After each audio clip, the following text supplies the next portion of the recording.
suite des violentes intempéries dans le Gard, à Sainte-Anastasie, où une quarantaine de scouts est venue aider les sinistrés à réparer maisons et jardins ce week-end. Un soutien bienvenu dans ce petit village. Olivier Michel.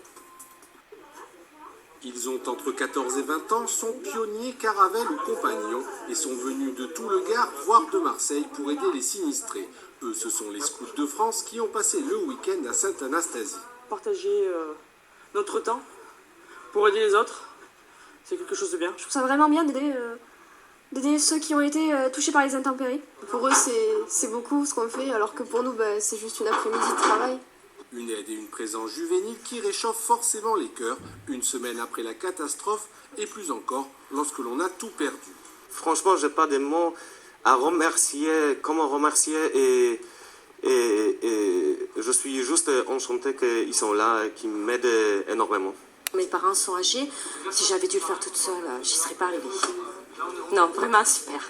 Au total, ils étaient ainsi une quarantaine à être répartis dans les 3 hameaux du village, dispensant ça et là l'esprit scout, introduit en 1907 par Lord Robert Baden-Powell, général britannique à la retraite. Les 2 compas, on va continuer chez Sébastien, qui a été complètement ravagé, et en renfort, on va mettre Nîmes aussi. Mais je dirais qu'ici, le but, en fait, c'était de faire toucher la première loi, c'est-à-dire l'entraide à la population. Ça montre le geste citoyen des jeunes qui aujourd'hui viennent aider les populations qui ont besoin. Ça donne une leçon aux gens qui n'ont pas participé, qui sont restés, on va dire, à regarder ce qui se passe.